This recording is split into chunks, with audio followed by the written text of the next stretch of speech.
Hello everyone. Hope you all are good and hope that you have completed the previous chapter, that is chapter 2, the dual effect of transactions and types of accounts. Yes, we have finished this chapter in the previous lecture, last lecture. Yes, and as I said, from next lecture onwards, we are going to start with a new chapter, the most important chapter of all and the most interesting chapter of all, which is journal. Yes, it is chapter 4 as per the new book and is chapter 3 as per old book. Yes, the syllabus has been updated with the introduction of GST chapter 3. Yes, so in the new book, chapter 4 is of journal. Yes, this is the first lecture for chapter 4 and overall this is the 15th lecture since we have started this subject. Yes, so I hope you have your textbook with you. Even I have my textbook with me on my desk. So we can start with the new chapter, that is journal. Okay? So first of all, let us understand the meaning of the word journal. Yeah? What is journal? Firstly, journal is a book in which all the transactions are recorded. Yes? If you remember, in the very first chapter we have learned, the very first step of accounting is the record of transactions. Yeah? So record of transactions, where are these transactions recorded? Yeah, they are recorded all in journal. Now why they are recorded? Yes, so that one can have a perfect idea about everything that is happening in the business. Now just consider a simple example. There is a business, yes, there is a shop, there is a showroom or any sort of business activity which is happening. Yes. Now ample of customers visit every day. Yeah, is it possible for the owner to memorize each and everything? No. So the person will write it down temporarily in some sort of record book, which can also be a rough book. Later on, they are all recorded in the book called journal. So journal is a book for the record of transactions where you write down the journal entries. You do not write the transactions. You write a journal entry for the transaction given. Yes? So this way, journal is known as the book of original entries. This is given in your textbook. Journal book is known as the book of original entries. Yes? It is such a book of accounts where all accounting transactions are recorded in the order of date. Date, amount, debit, credit, everything. Yes, debit, credit we have learned in the previous chapter. Yeah? It is also determined which account will be debited or credited with what amount. Transactions are first recorded in the book of journal with a brief explanation which is called narration. Yes? So to understand how to write journal entries in journal, firstly we need to understand its format or say specimen. And before that we need to revise whatever we have done in chapter 2. Yes? Now, we have understood the identification of transactions in second chapter. Whether it is economic, it is non-economic. If it is economic, it is cash, credit or other. Internal, external. Yes, then we have understood to mention the two effects. Then to mention its types. Then on the basis of rules of debit and credit, we are writing down that which account will be debited and which account will be credited. Yes? Okay then. So let me give you a simple example. Purchased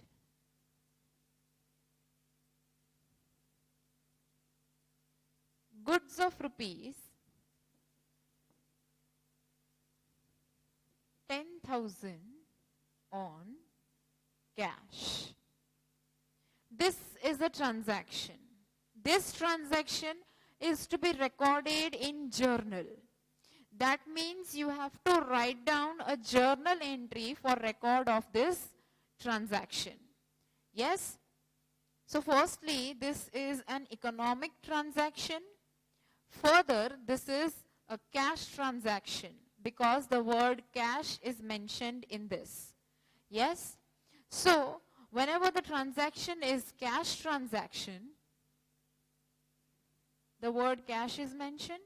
Out of the two effects, one is always for cash. Yes? So, we'll write down the two effects. Purchase account and cash account. Now we'll mention its types. Purchase of goods, hence real account. Cash account is also real account. I've taught you this in the previous chapter. What is the rule of real accounts? Debit what comes in and credit what goes out. Purchase of goods, goods comes in, debit what comes in. So purchase account will have debit effect. Cash goes out, so cash account will have credit effect. Yes? Till here we have understood in chapter 2. Now the next step to this is writing down the journal entry. Understand how? Yes? We are writing the journal entry for this transaction.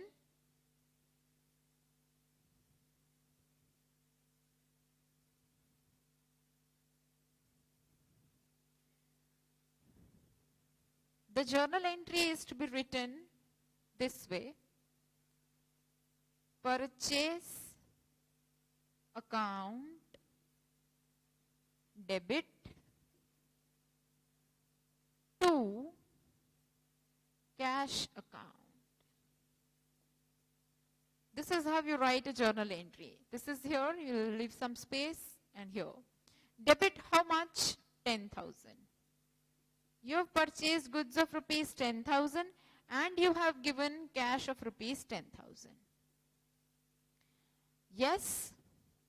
And this is called a journal entry, which is written in a proper format of journal, which is somewhat like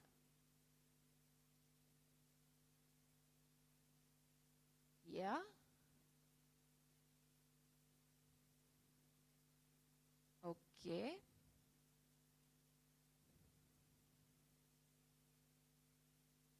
Yes.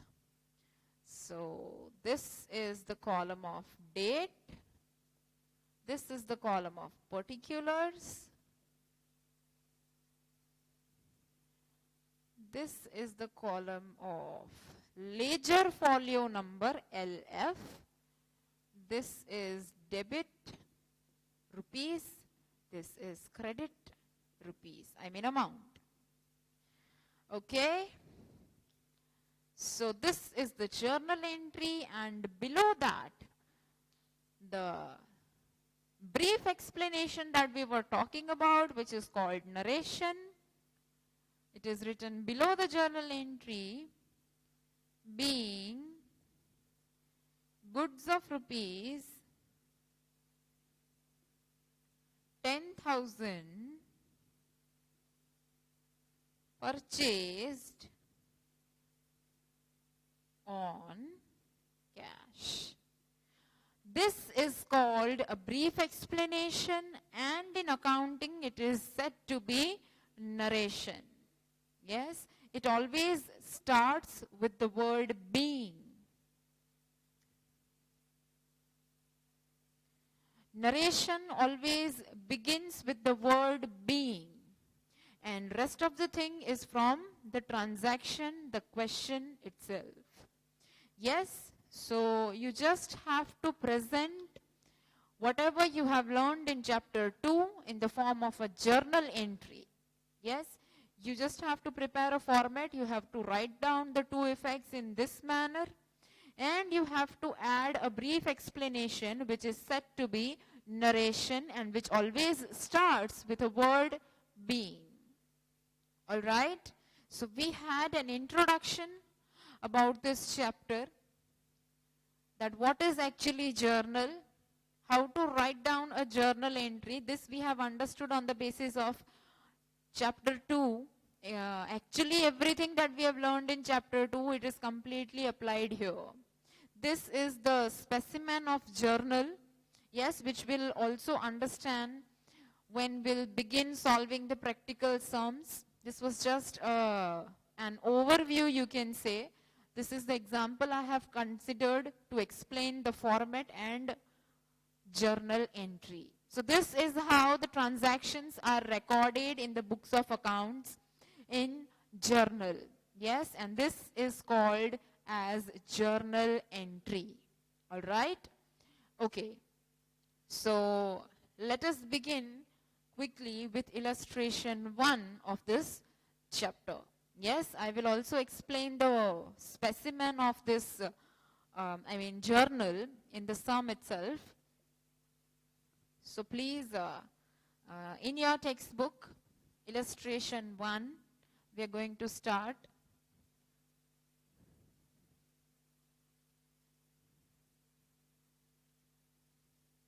It is extremely easy if you have studied chapter 2 thoroughly. Okay. So illustration 1.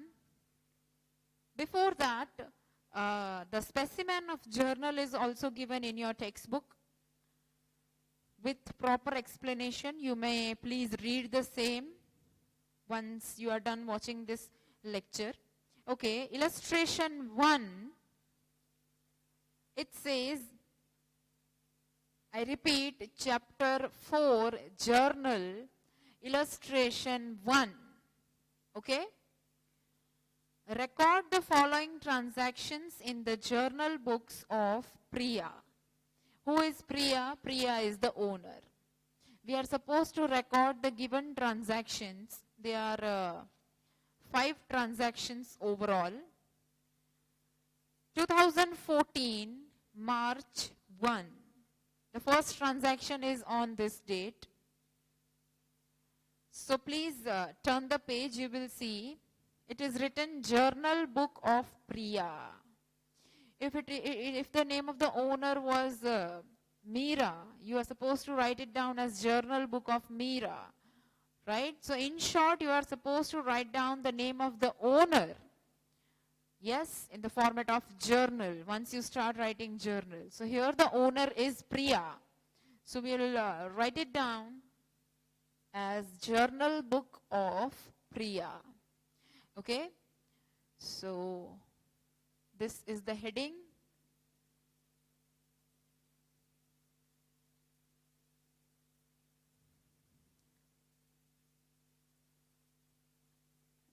Okay, now we'll prepare the specimen of journal. I'll explain the specimen right now. Okay, it starts from here. The column of date, the very first column is the column of date. Then you have particulars.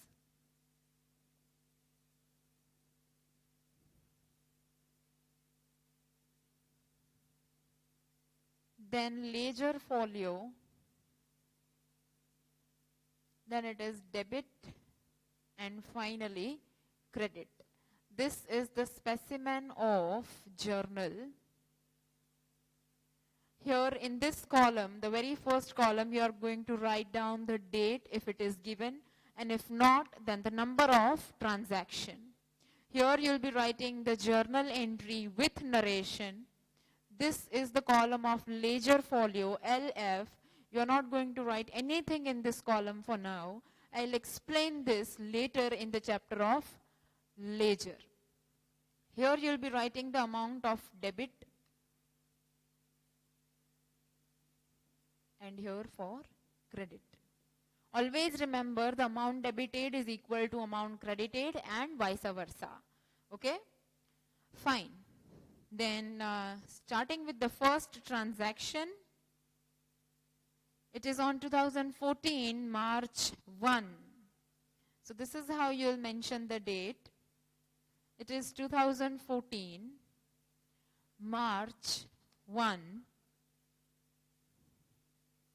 So the year is to be mentioned first of all, then month, and then the date.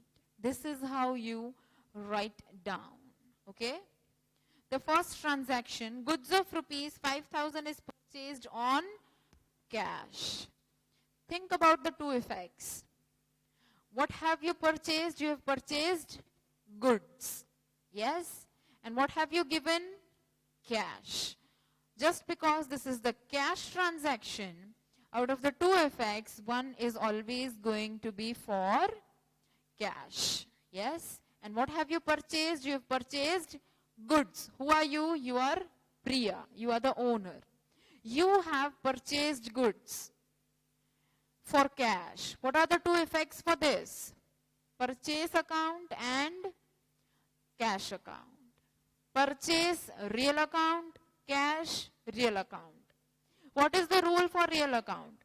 Debit what comes in, credit what goes out. So this way, purchase account will have debit effect. Why? Because goods comes in to cash account, cash goes out. You've purchased goods of rupees 5,000 and you have given cash rupees 5,000. You are supposed to write debit here and you are not supposed to write credit here. Okay? If one is debit effect, then it is understood that the second effect is credit effect. And that is the reason you are not supposed to write credit again and again. Yes? So this is how a journal entry is written. I'll explain this. You have purchased goods of rupees 5,000 for cash. The two effects, purchase effect, cash effect. That is purchase account and cash account. What is the type of purchase account? Real account. Cash account, again real account. What is the rule of real account? Debit what comes in, credit what goes out. Goods comes in. So purchase account is debited. Cash goes out. So cash account is credited. Okay, and this is how you will write down the journal entry. Okay, and then the brief explanation for this. As I said, it always starts with being goods of rupees 5,000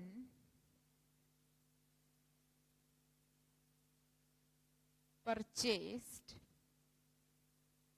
on cash. This is the part taken from the given question itself, given transaction itself. Yes? So you don't have to think much about writing a narration. Yes? Okay then. Let us understand the second transaction which is given on 4th March. Goods of rupees 8,000 is purchased from Nandan on credit. Firstly, this is a credit transaction. Yes. So in case of credit transaction, out of the two effects, one effect is always about the name of the person. So who is the person here? It is Nandan. You have purchased goods of rupees 8,000 from Nandan. What are the two effects for this? Yes, purchase account and Nandan account. Purchase is always debited. This is a simple thing. This transaction is given on 4th of March. And as you can see, purchase account is debit here. And overall, purchase account is always debited except for some few cases which will be given ahead. But whenever you purchase goods, purchase account is always debited. Because it is purchase of goods. Goods comes in. Yes? And who's the giver? Nandan. Yes? Nandan is personal account, debit the receiver, credit the giver. Nandan is giver of goods, and hence, as per the rule of personal account, Nandan's account will be credited. So let me write down the journal entry. Purchase account debit.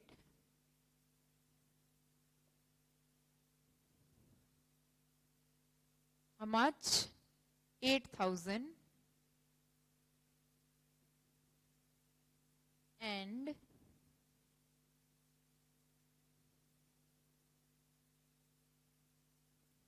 Nandan's account has been credited because Nandan is a giver and also becomes your creditor, because this is credit transaction. You have purchased goods of rupees 8,000 from Nandan on credit.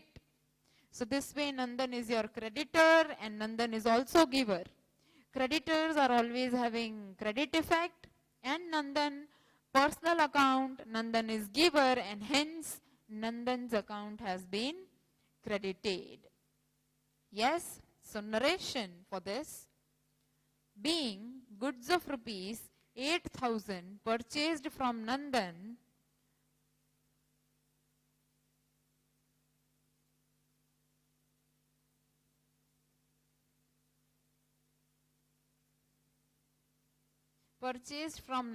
on credit.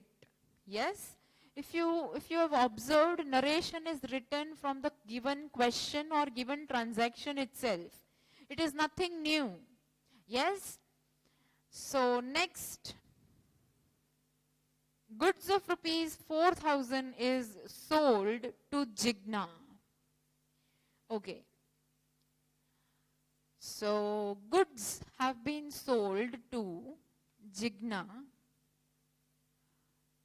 So the two effects for this is Jigna account and sales account.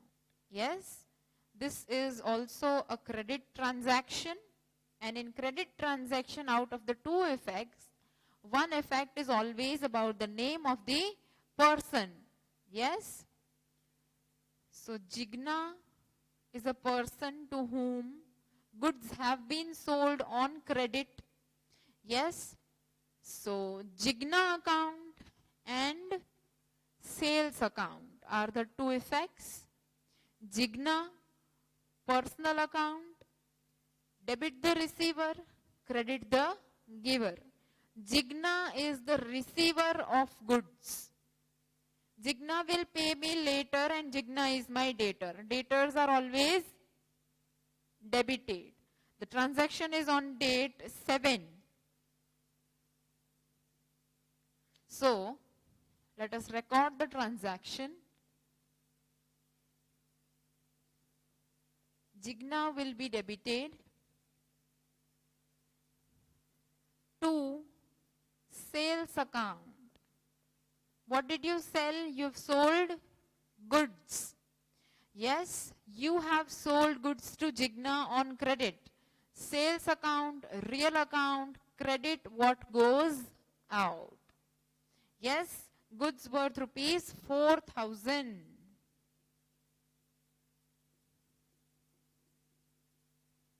So this is the journal entry for recording the transaction dated 7th March.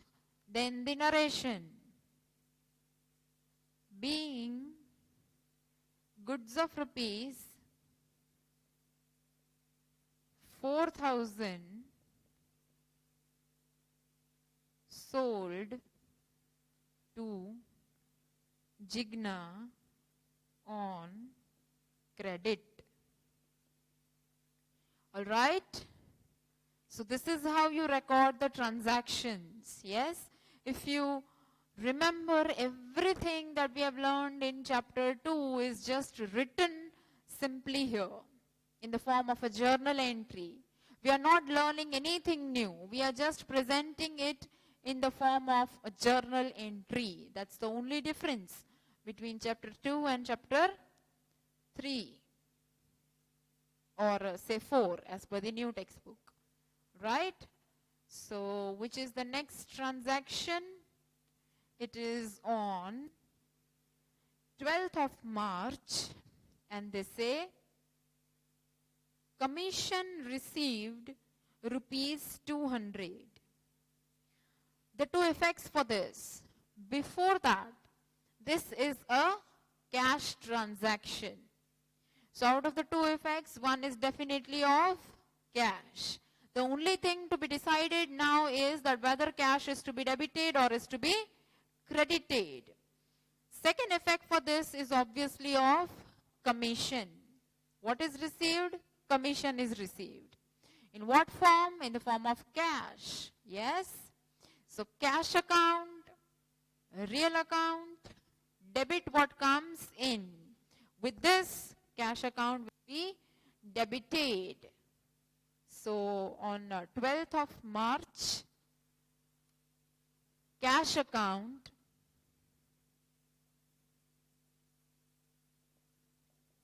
debit. What is received? Commission. Anything that is received is an income. I mean, commission, brokerage, this type of anything that you receive is always an income. All the incomes are part of nominal accounts. What is the rule for nominal account? Debit all expenses and loss, credit all incomes and gains. So with this, commission being an income will be credited. Commission is of rupees 200. Alright? And the narration being commission of rupees 200 received.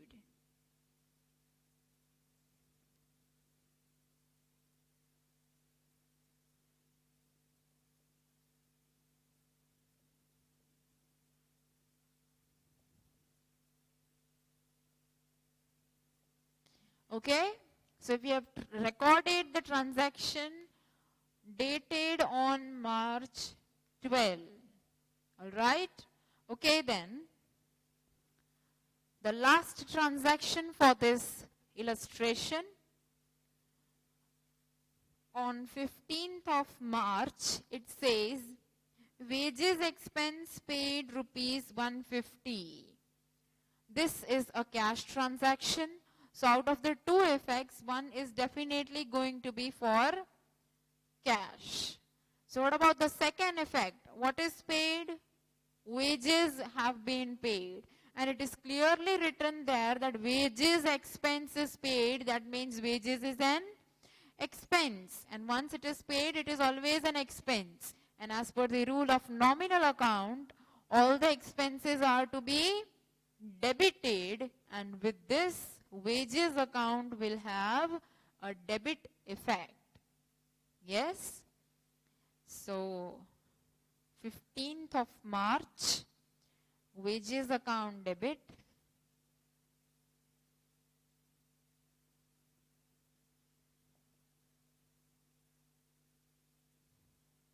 To cash. As the transaction is cash transaction, obviously the second effect is none other than cash, and wages are of rupees 150.